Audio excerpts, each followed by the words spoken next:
નમસ્કાર મિત્રો, સ્વાગત છે તમારું અમારી ચેનલ ગુચ્ચુ હેલ્ધી હેબિટ્સમાં। જો તમારે અથવા તમારા ઘરના કોઈ પણ વડીલને રાત્રે વારંવાર પેશાબ માટે ઉઠવું પડતું હોય તો આજે હું તમને 6 એવા ફળો વિશે જણાવીશ જે તમારી આ પ્રોબ્લેમને ઓછી કરી શકે। હા મિત્રો, જે લોકોને રાત્રે જ્યાં વારંવાર પેશાબ આવવાની પ્રોબ્લેમ હોય છે તેમના માટે સાચા ફળને પસંદ કરવા અને તેમને સાચા સમય ઉપર ખાવા ખૂબ જ મહત્વના હોય તો આજના વિડીયોમાં આપણે જાણીશું કે તમારે કયા ફળ ખાવા જોઈએ અને કયા ફળ તમારે ન ખાવા, અને ફળો ખાઈએ તે કયા સમયે ખાવા જોઈએ। તો ચાલો મિત્રો વિડીયોની શરૂઆત કરીએ, જ્યાં અમે વૃદ્ધાવસ્થાને વધુ સારી, તંદુરસ્ત અને આનંદદાયક બનાવવાની વાત કરીએ છીએ। મિત્રો, સૌથી પહેલાં આપણે જાણીએ કે રાત્રે વારંવાર પેશાબ આવવા પાછળ કયા કયા કારણો છુપાયેલા હોઈ શકે છે, અને ત્યારબાદ આપણે આ બધા જ ફળ વિશે વિગતવાર વાત કરીશું। રાત્રે પેશાબ આવવાને, જેને મેડિકલ ભાષામાં નોક્યુચરિયા કહેવાય છે, તેના ઘણા કારણો હોઈ શકે। કેટલાક લોકો રાતના સમયે શરીર વધારે યુરિન બનાવવા લાગે, જેને નોક્ટર્નલ પોલ્યુરિયા કહેવાય। કેટલા લોકોનું બ્લેન્ડર ઓવર એક્ટિવ થઈ જાય, જેનાથી થોડોક પણ પેશાબ જો બ્લેન્ડરમાં જમા થઈ જાય તો પેશાબ આવવાનો સિગ્નલ આપવા લાગે છે। પુરુષોની અંદર એક મોટું કારણ હોય કે BPPH એટલે કે પ્રોસ્ટેટનું વધી જવું એ ખૂબ જ સામાન્ય રીતે જોવામાં આવે છે। કેટલાક લોકોની અંદર ડાયાબિટીસના કારણે પણ આવું થઈ શકે, અને કેટલાક લોકોની અંદર ફંક્શનલ હોય છે, એટલે કે વધારે લિક્વિડ્સ અથવા તો પ્રવાહી સાંજે જો લઈ લીધા હોય તો તેનાથી પણ આવું થઈ જાય। તો હવે સવાલ એ આવે છે કે જો કારણ આ બધા છે તો પછી આ ફળોને આની સાથે શું લેવા દેવા? તો મિત્રો, આ ફળોને માત્ર લેવા દેવા જ નથી, પણ એનું બહુ જ મહત્વ પણ જુઓ। 3 વાતો તમે હંમેશા યાદ રાખો કે એક, વધારે એસિડ ફળો બ્લેન્ડરને ખૂંચે છે, અને ઇરિટેશન એટલે કે બળતરા વધારે, જેનાથી કે અર્જન્સી અને ફ્રીક્વન્સી બંને વધી શકે। બીજું, ખૂબ વધારે મીઠા ફળ શુગરને ઝડપથી વધારે।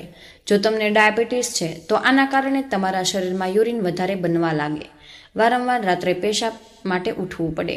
ત્રીજી, હાઈ વોટર કન્ટેન્ટ એટલે કે વધુ પાણીની માત્રાવાળા ફળ રાત્રે લેવાથી ફ્લુઇડ લોડ એટલે કે પ્રવાહીનો ભાર વધે, જેનાથી ફરીથી યુરિન આઉટપુટ વધી જાય અને રાત્રે વારંવાર ઉઠવું પડે। તેથી માત્ર કયું ફ્રૂટ નહીં, પરંતુ ક્યારે અને કેટલી માત્રામાં તમારે ફ્રૂટ લેવું જોઈએ પણ ખૂબ જ મહત્વનું છે। તો સાચી પસંદગી, સાચો સમય અને સાચી માત્રાથી તમને રાત્રે વારંવાર પેશાબ આવવાની પ્રોબ્લેમમાં ફરક આવી શકે છે, અને તમારી ઊંઘ પણ સારી થાય। જો તમને રાત્રે વારંવાર પેશાબ આવે તો કોઈ પણ ફ્રૂટ પસંદ ન કરતા પહેલાં તમારે 4 ગોલ્ડન રૂલ્સ હંમેશા યાદ રાખવા। નિયમ નંબર 1, ઓછા એસિડવાળા ફળો જે મોટાભાગના લોકોને માફક આવે, તેથી તમે સૌથી પહેલાં આવા ફળોને પસંદ કરવાની કોશિશ કરો જેમાં એસિડ ઓછી માત્રામાં હોય। અને આ કયા ફ્રૂટ્સ છે તો હું તમને આગળ જણાવીશ। નિયમ નંબર 2, ટાઈમિંગ સૌથી વધારે ઇમ્પોર્ટન્ટ હોય છે, તેથી ફ્રૂટ્સને સવારે કે બપોરે જ ખાઓ અને મોડી રાત્રે ખાવાથી બચો। નિયમ નંબર 3, સાચી માત્રા અને સાચી જોડી એટલે કે વધુ સારો કંટ્રોલ। જુઓ, ફ્રૂટ ખાવાનો સરળ નિયમ છે। એક સર્વિંગનો મતલબ કે એક નાનું ફ્રૂટ, અથવા તો જો મોટું ફ્રૂટ હોય તો 3 થી 4 કપ કાપેલું ફ્રૂટ। કોશિશ કરો કે ફ્રૂટને એકલું ન ખાઓ, પરંતુ તેને દહીં, પનીર, મગફળી, બદામ કે થોડા પીનટ બટરની સાથે જોડીને ખાઓ, કારણ કે આનાથી શુગર સ્થિર રહે અને પેશાબ આવવાની તકલીફ ઓછી થાય। છેલ્લો નિયમ કે દરેક શરીર અલગ હોય, તેથી પોતાની પાસે એક ફૂડ ડાયરી જાળવો અને તેમાં 7 થી 10 દિવસનો નાનો રેકોર્ડ બનાવો। કયું ફ્રૂટ ખાધું, કેટલું ખાધું અને કયા સમયે ખાવો, રાત્રે કેટલી વાર ઉઠ્યા તે બહુ જ લખો। આવું કરવાથી તમને એક પેટર્ન દેખાશે, તેના હિસાબે તમને પોતાના માટે સાચા ફ્રૂટ્સની પસંદગી કરવામાં સરળતા રહેશે। તો ચાલો આ 4 સિમ્પલ રૂલ્સને જાણ્યા પછી હવે જાણીએ કે ફ્રૂટ્સ વિશે જે રાત્રે વારંવાર પેશાબ આવવાની પ્રોબ્લેમમાંથી તમને છુટકારો અપાવે। ત્યારબાદ આપણે જાણીશું કે કયા ફળ છે જે તમને નુકસાન કરે। તો વિડીયોમાં આગળ વધતા પહેલા કૃપા કરીને કમેન્ટ બોક્સમાં હર હર મહાદેવ જરૂરથી લખી દેજો, અને અમારી ચેનલ ઉપર તમે નવા આવ્યા હોય તો ચેનલને સબસ્ક્રાઈબ અવશ્ય જ કરજો। તો સૌથી પહેલાં આવે છે કેળા। મિત્રો, કેળા એકલો એસિડ ફ્રૂટ છે જે સામાન્ય રીતે મૂત્રાશય માટે અનુકૂળ મનાય છે। સારી માત્રામાં ફાઇબર હોય જે પાચનને સરળ બનાવે, અને તેમાં પોટેશિયમ પણ હોય જે તમારા આખા શરીરના સ્નાયુ અને જ્ઞાનતંતુ ફંક્શન માટે જરૂરી છે। કેળાનો એક પલ્સ પોઈન્ટ હોય, એ પણ બ્લેન્ડર કરતું નથી. જો તમે દિવસમાં એક કેળું નાસ્તામાં અથવા બપોરના ભોજન સાથે લ્યો તો તમને એનાથી ઘણી બધી એનર્જી પ્રાપ્ત થાય અને બ્લેન્ડર પર વધારાનો તણાવ પણ નહીં આવે. બસ એક વાતનું હંમેશા ધ્યાન રાખવું કે જો તમને કિડનીની ગંભીર બીમારી છે તો હાઈ પોટેશિયમ તમારા માટે પ્રોબ્લેમ સમસ્યા બની શકે છે. તેથી આવા કેસમાં તમે કેટલા કેળા ખાઈ શકો છો તમે પોતાના ડૉક્ટરના સૂચન મુજબ જ નક્કી કરો. બીજું ફ્રૂટ છે પિયર એટલે કે નાશપતી. મિત્રો, પાકેલી નાશપતી પણ એક લો એસિડ ફ્રૂટ છે જે તમારા બ્લેન્ડર ઉપર વધારે ખરાબ અસર નથી કરતું. આનાથી તમારા બ્લેન્ડરમાં બળતરા નથી થતી અને વારંવાર પેશાબ આવવાની તકલીફ પણ નથી. તેમાં સારી માત્રામાં ફાઇબર હોય છે જે તમારા પાચનને પણ સપોર્ટ કરે છે. નાશપતી તમે સવારના નાસ્તા કે પછી બપોરના ભોજનના ટાઈમ પર ખાઈ શકો. બસ ધ્યાન રાખો કે વધારે પાકેલી નાશપતી ન હોય, કારણ કે વધારે પાકેલી નાશપતીમાં શુગર થોડી વધારે હોય. ખાસ કરીને જો તમને ડાયાબિટીસ છે તો આવા કેસમાં તમે આનાથી પ્રોબ્લેમ થઈ શકે છે. હવે પછીનું ફ્રૂટ છે બ્લુબેરીઝ. આ થોડું અસામાન્ય ફ્રૂટ છે અને ઘણું મોંઘું પણ આવે, કારણ કે આ ખૂબ જ ફાયદાકારક છે. તેથી આના વિશે જણાવવું પણ જરૂરી છે.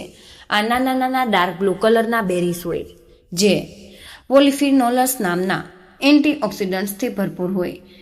પોલિફિનોલ્સ અને ઇન્ફ્લેમેશનને સોજો અને બળતરાને ઓછું કરે અને શુગર કંટ્રોલમાં તમારી મદદ કરી શકે.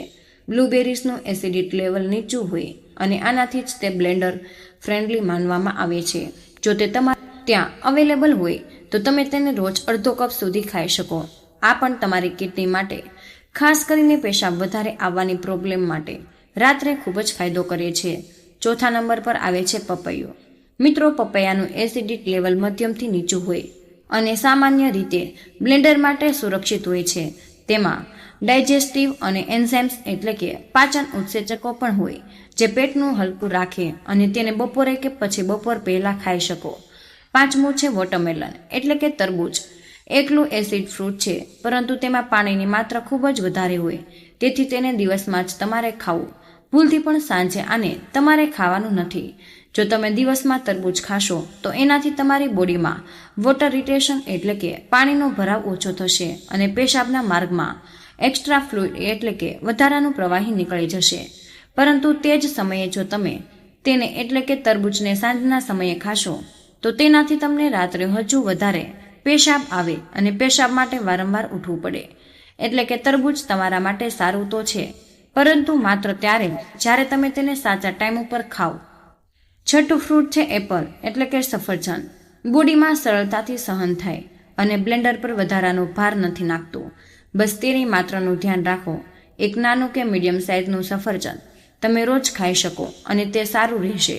જો તમે તેની સાથે કોઈ પ્રોટીન કે ચરબી ધરાવતો પદાર્થ ખાઓ, જેમ કે દહીં કે પછી બદામ, જેથી તમારી શુગર સ્થિર રહે અને રાત્રે પેશાબ તમને વધારે ન આવે. હવે વાત કરીએ કે ફ્રૂટ્સની જે તમારે ટાળવા જોઈએ એટલે કે ન ખાવા. આ ફળની યાદી નાની છે, પરંતુ ઘણી બધી મહત્વપૂર્ણ છે, તેથી આને ધ્યાનથી સાંભળો. તો પહેલું છે ખાટા ફળો, જેવા કે ઓરેન્જ એટલે કે સંતરા, ગ્રેપફ્રૂટ, લેમન એટલે કે લીંબુ અને ટામેટા. આની અંદર એસિડિટી વધારે હોય અને તે બ્લેન્ડરને ઇરિટેટ ઉત્તેજિત કરે છે અને અર્જન્સી કે પછી ફ્રીક્વન્સી આ બંનેને વધારી શકે. બીજું છે ક્રેનબેરીઝ જ્યુસ. મિત્રો, ક્રેનબેરી આમ તો યુરિન ઇન્ફેક્શન એટલે કે પેશાબના ચેપ માટે ખૂબ જ ફાયદાકારક છે, પરંતુ એસિડિક હોવાને કારણે નોક્યુચુરિયામાં એટલે કે રાત્રે વારંવાર પેશાબ આવવાની તકલીફમાં તમારા માટે પ્રોબ્લેમ ઊભી કરી શકે. ત્રીજું છે ખૂબ હાઈ વોટર કન્ટેન્ટ એટલે કે વધુ પાણીની માત્રાવાળા ફ્રૂટ્સ. સાંજે ખાવા, જેમ કે તરબૂચ વિશે મેં તમને જણાવ્યું, તે દિવસમાં જો તમારા માટે સારું છે, પરંતુ સાંજે આના લેવામાં આવે તો પ્રવાહીનો ભાર વધી શકે. અને ચોથું છે ખૂબ ગળ્યા ડ્રાયફ્રૂટ્સ, જેમ કે ખજૂર કે પછી સૂકી દ્રાક્ષ. આમાં શુગર વધારે હોય અને તમારી શુગરને વધારે, જેનાથી ગ્લાયકોસુરિયા થાય અને યુરિન વધારે બને છે. ખાસ કરીને ડાયાબિટીસના દર્દીઓ માટે આ હાઈ શુગર કન્ટેન્ટ એટલે કે વધુ શુગર જે ડ્રાયફ્રૂટ્સ હોય છે તે ખૂબ જ નુકસાનકારક હોઈ શકે છે. તો મિત્રો, આજની વાતને એકવાર જલ્દીથી સમજી લઈએ. જો તમને રાત્રે પેશાબ માટે વારંવાર ઉઠવું પડતું હોય તો હંમેશા લ્યો એસિડ ફ્રૂટ્સને જ પસંદ કરો, જેમ કે કેળા, પિયર, બ્લુબેરીઝ, પપૈયું, તરબૂચ કે પછી સફરજન. ફ્રૂટ્સને દિવસમાં પહેલા ભાગમાં લેવાનું રાખો. સાંજ પછી આને ખાવાથી તમે હંમેશા બચો. અને ત્રીજું, તેની માત્રાને કંટ્રોલ કરો. ફ્રૂટ્સને પ્રોટીન સાથે ખાવાનું કરો અને પોતાની ફ્રૂટ ડાયરીને મેન્ટેન કરો. અને સિટ્રસ ફ્રૂટ્સ, ટામેટા, ક્રેનબેરી જ્યુસ અને લેટ નાઇટ વોટરમેલનને લેવાનું બિલકુલ ટાળો. તો મિત્રો, હવે જો અહીંયા સુધી વિડીયો જોઈ લીધો છે તો તમારી જે વારંવાર પેશાબ જવાની સમસ્યા ખૂબ જ તમને પરેશાન કરી રહી છે, તો જલ્દીથી જ અહીંયા ક્લિક કરીને આ વિડીયોને પણ જરૂર જોજો, જેથી તમારી આ પ્રોબ્લેમ હંમેશા માટે ઠીક થઈ જાય. તો મિત્રો, મને આશા છે કે આજનો આ વિડીયો તમને જરૂર પસંદ આવ્યો હશે. અને હા, વિડીયોમાંથી તમને કંઈક ને કંઈક નવું શીખવા મળ્યું. તો મિત્રો, આજના વિડીયોમાં બસ આટલું જ. આજની આ માહિતી તમને કેવી લાગી અને આ વિડીયો તમે કયા શહેરમાંથી સાંભળી રહ્યા છો તે કમેન્ટ બોક્સમાં અમને જરૂર જણાવી દેજો. વિડીયો પસંદ આવ્યો હોય તો વિડીયોને લાઇક અને તમારા મિત્રો સાથે શેર કરજો. ચેનલ પર નવા હોય તો ચેનલને સબસ્ક્રાઈબ કરવાનું ભૂલતા નહીં. મળીએ એક નવા વિડીયોમાં. ત્યાં સુધી બધાને જય શ્રી કૃષ્ણ. ધન્યવાદ.